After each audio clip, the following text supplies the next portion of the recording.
I'm Sarah Richardson, a principal here at This Week Health, where our mission is healthcare transformation powered by community. This is Flourish Sound Bytes, unfiltered conversations with healthcare leaders. Let's get real. Welcome back to Flourish Sound Bytes. I'm Sarah Richardson, and today's episode features a leader whose career path is as inspiring as it is unexpected. From loading tapes in an HCA data center in Phoenix to become one of the foremost experts in business continuity and disaster recovery, Melissa Munoz has built a career rooted in resilience, adaptability, and humility. Melissa is now co-founder of Zion Resiliency and MC for the Disaster Recovery Journal Conference and a trusted advisor across industries. She's also a brand new grandmother who can balance swaddling a baby as effortlessly as managing a BCDR strategy. Melissa, welcome to the show. Thank you so much for that introduction. I hope to live up to that. That was fantastic. I'm just impressed about the whole baby thing. It's like riding a bike, I guess. You really never forget how to do 5 things at once and still have a baby. It's true. It's true. It comes back. Things I would actually know nothing about. So I'll leave that to you. But I love your origin story. I want to start with the early days. You advanced from operator to manager in just 4 years. And at the time, you thought it was luck. But looking back, what do you now see as the keys to that growth? So growing up, I was taught to be a very humble female. And not that there's anything wrong with being humble. I refer back to Andrew Kerr's book, The Humility Imperative. We should be humble leaders. But at the same time, I think it's okay to take credit for what it is that we did. For a long time, I did see my career growth as just luck. But over time, with others' help and them pointing things out, I realized that it was a very intentional process that I put into each opportunity. I was fortunate enough to join a very strong company with room to grow. But at the same time, I did look for a company with room to grow. And when those opportunities came about to be a full-time operator and eventually a manager, I was ready because I had worked hard. I stayed curious and hungry. I learned everything I could about the company. And then I stepped up to the challenge. So I think while it's hard to take credit for that, even just saying that now, I think I would say that to someone else. So I need to give myself that same credit. Well, you do, because being hungry and curious are actually a form of humility because you're putting the onus still on yourself and not at the expectation of others. That's fair. Yes. And so when HCA consolidated data centers in 2008 and you moved to Nashville, you joined the DR group. How did that experience shape your understanding of how deeply IT and patient care are connected? So if I've said it once, I've said it 1,000 times. The best parts of being in this industry, in this field, is that I get to learn a little bit about a lot of different parts of the company. So in my early days at HCA, those DR tests showed me that the systems weren't just technologies. They supported business processes, patient care processes that directly impacted patient care. And that really was eye-opening. Because in the data center, yes, I understood what those servers did, but they were separated out by servers and networks and alerts and tickets. But in DR, those servers, those systems became patients in beds and data flowing from one patient system to another, billing and payment processes. So suddenly IT became something that really touched people's lives. And you've described how recovery testing at HCA gave you a crash course in the business side of healthcare. When you go back to thinking about all of that planning, what stands out to you from those full-scale recovery exercises? When we used to do those exercises, we would have IT in one room and they were recovering all the servers. And then the business and the patient care testers would come in towards the end of the week and they would be in a different room. And I would go to the business, I would check on them, how are things going? And they would tell me, okay, this process isn't working. And I would take that back to the IT room and say, this process isn't working. And they would just look at me and say, but what server? What application? This doesn't help me. And I realized quickly that I had to be the one that translated between IT and the business and make the two of them talk and communicate, that it was my responsibility to bridge that gap. Which is not common. When you think about the people living in the data center or those that are in the whole disaster mode, they do. To them, it's bits and bytes still, and that's an important aspect of making sure all those aspects work. But then you fast forward that into, and where is this impact hitting the business, hitting the patient, hitting the clinician? Those are a lot of those dots you continued to connect. Because guess what? Real outages actually happen, and they happened when you were there. But your Yes. preparation, I mean, it was so strong that the alerts were often handled before you knew about them. And I love your comment. One time you said, nobody called me and told me, but they didn't need to. So, what does that teach us about the importance of planning and cadence? I really appreciate that question because there is a reason why we practice, right? There's a reason why we train when we're going to run a marathon or going to go hiking or when we're going to give a presentation. That practice builds up our confidence. And I think at the time when I kept bringing these folks into a room for 3 days to a week, it felt like maybe sometimes we were just checking the box. But those teams learned over and over again how to recover those systems, how to work through problems, how to hear, okay, the business is telling me this isn't working. Oh, okay, from the last time I remember it was this server and this was the one giving us a problem. So we learned to work through those problems. And like you said, there was a very big declaration and I heard about it after the fact and I thought, yeah, no one called me, but I got to just be there for supports because they didn't need me to lead that. They knew exactly what to do. They had hit the ground running. Things were working so well. And it was just great to see what a well-oiled machine we had become after so many DR tests and exercises and all that time. Every once in a while, though, you'll hear organizations say, oh gosh, we're too big to test all these pieces, or it's really hard to plan these pieces. This was HCA. And so, just for context, like how many days were some of these exercises, or what were some of the elements of these testing plans? So we started off when we did tape recoveries. We were in the room for 5 days, just pulling in all the tapes, doing those recoveries. When we got to a point of replication, that obviously closed the gap quite a bit. And we got down to, for our critical applications, they were 4 to 8 hours. And then we were able to get to a point where we were able to start recovering some of our lesser criticality ones to check those and make sure that we were rotating those in. But it was still with business testing, we were still there for a week because we wanted to work everything out and make sure that everyone had the opportunity to come in and test that we had recovered the right systems. These were the times when you find out you bring in someone that hadn't tested before and they say, "Yeah, my data's not there." And we're starting to dig into it and we realized that a critical database was missed, but it's this obscure database that no one ever realized. So that's why, even though our recoveries were getting shorter, we were still taking that week because it became a time. If you want to come in and test, we would love to have you. By all means, come in, let us know how we're doing, what we're missing. Let's check all that out. I feel like you probably consumed a lot of pizza during those events. So much pizza. I knew the numbers to all the places within that area that would deliver, especially after hours. So, yeah, so much terrible food, Yeah, so an much sugar. important piece of like all your disaster planning, and make sure you know the local pizza chain. Boom. It's true. It is true. But then after years in healthcare, you made a leap into other industries. I mean, you've gone into manufacturing, retail, beyond. What motivated the shift? Oh, after 15 years in healthcare, I was ready to broaden my perspective. And as you said, I took a leap into manufacturing and I learned how tires and building products were manufactured. COVID layoffs and furloughs and layoffs had pushed me into contract work where I did some work in grocery supply chain, which was really interesting during COVID because, as we know, we were getting our groceries delivered in very different ways. So, got to see how all of that was working.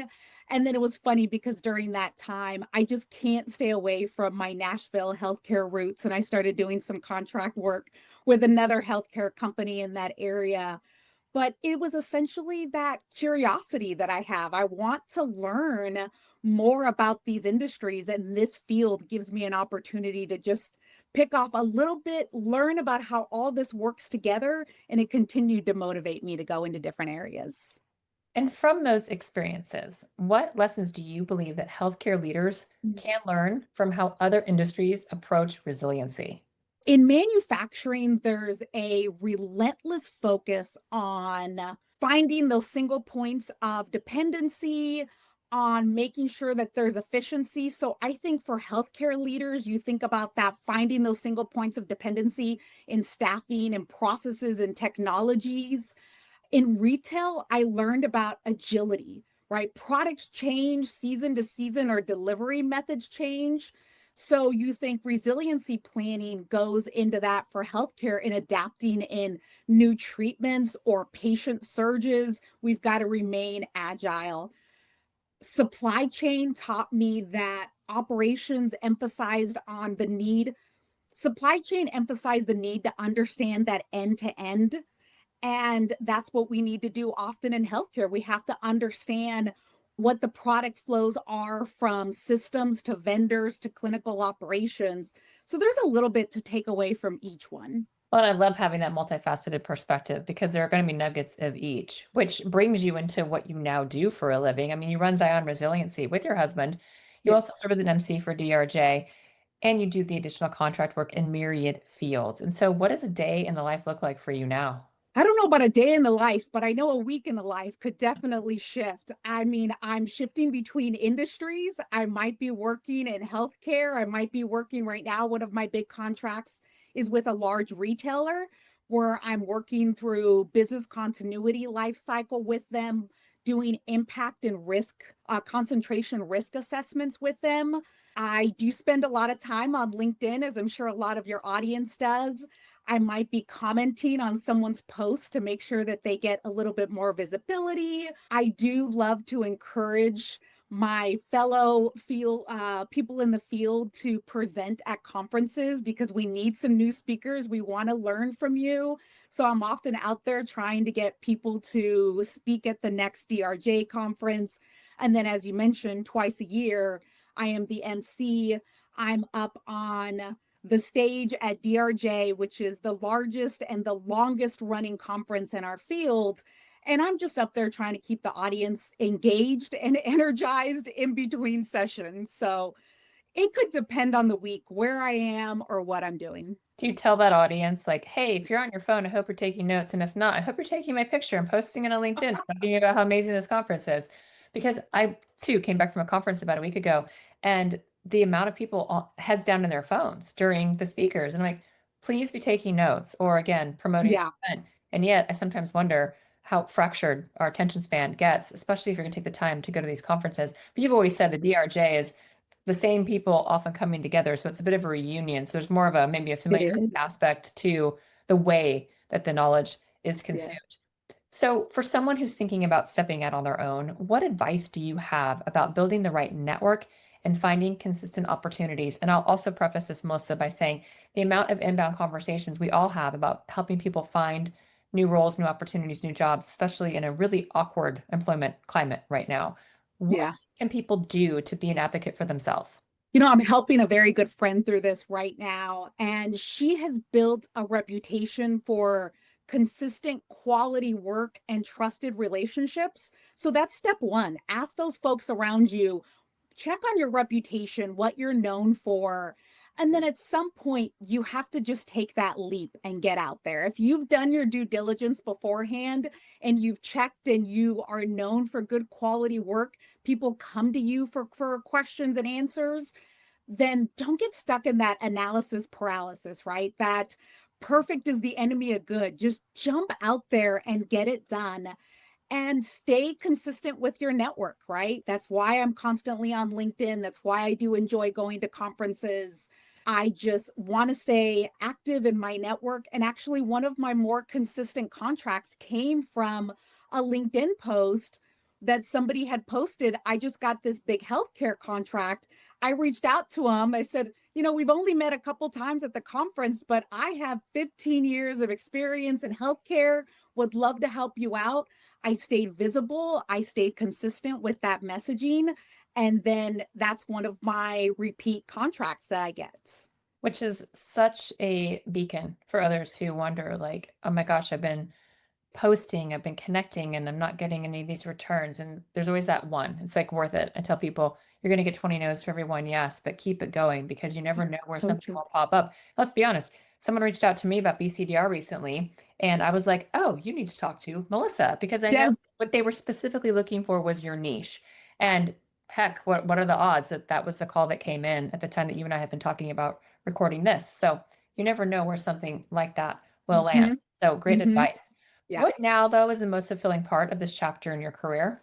Looking back at 20, almost over 20 years Ah, since that first part-time job loading tapes into machines, it is surreal to see that journey. And it's not as if it hasn't been without setbacks, right? You make bad job moves. There, as I mentioned, layoffs during COVID, but I just always go back to that curiosity. Stay curious, stay hungry, stay connected to your network.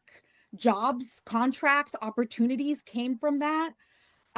Constantly saying yes to new opportunities. Sure, I'll learn it. That sounds wonderful because I remained curious about things.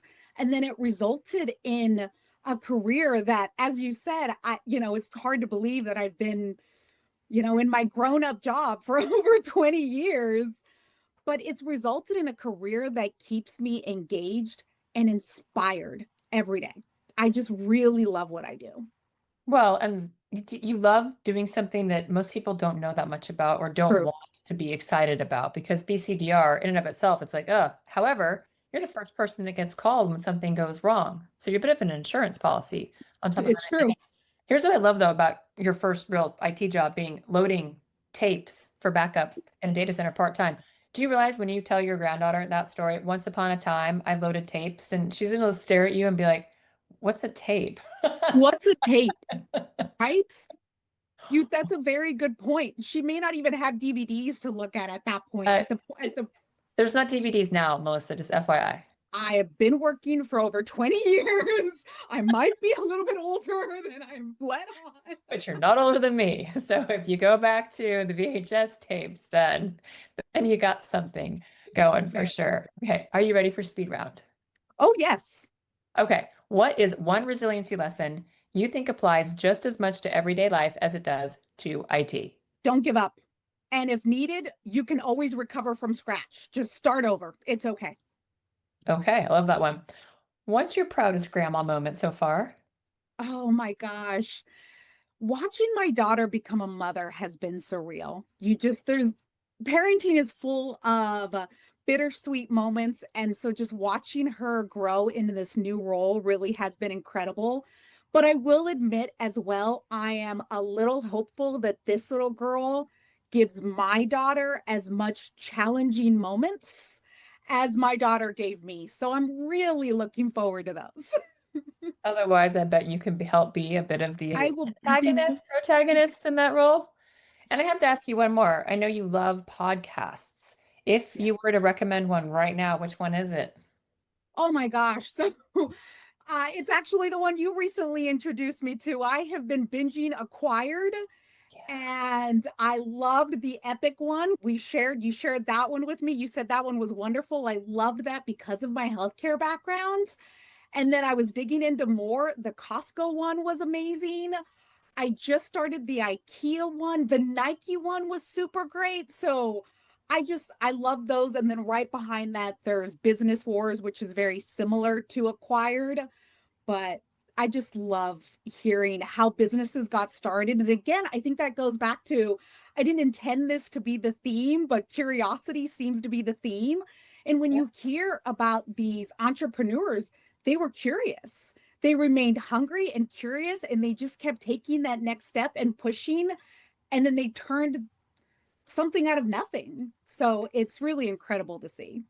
Well, and if we're to give accolades to people who have shaped our lives, thank you to Bill Russell, our CEO of This Week Health, for introducing us all to Acquired. Very nice. I wasn't obsessed with Costco before. I'm even more obsessed now, but I still don't have my go by yourself privileges reinstated in my household. It's too much if I go. But I'll tell you the curiosity piece, what I love so much. Person that taught me to be curious in my career was Terry Schmidt from HCA. Go figure. Oh, wow. Yeah, it's Full amazing. circle. Full Full circle circle. all the time. So I love all the things that you have shared. One last parting thought for people listening and really thinking about, hey, I need to be able to lean into a space that I love. I need to be successful and maybe go out on my own. I need to think about reinventing myself throughout my life. What would you say to them? I don't know if this saying that we grew up with is as PC. I think this generation doesn't love this saying as much as I did, but sometimes you've just got to fake it till you make it. How many times have I sat at a table and just said, look confident, act confident, reply, listen, say something in the meeting, and after you do that so many times, you'll figure it out. Just keep listening.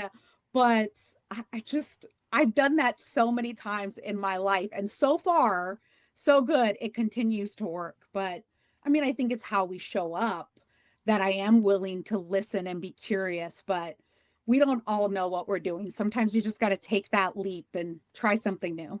Well, and testament to you as well is you figure it out. So there's that element of like fake it till you make it is also like, I don't know, if we go figure it out, you say yes, and then you decide how to make things happen. And so that resiliency and that grit go a long way as well. Mhm. Melissa, your story is such a powerful reminder that resiliency isn't just about systems, it's about people, adaptability, and staying grounded through every transition. For our listeners, whether you're charting a new career path, leading through crisis, or considering a leap into entrepreneurship, Melissa's journey shows that with preparation and strong relationships, you can thrive in any environment. Melissa, thank you for joining us today. Thank you. That's Flourish Soundbites. Find your community at thisweekhealth.com/subscribe. Every healthcare leader needs a community to learn from and lean on. Share the wisdom. That's all for now.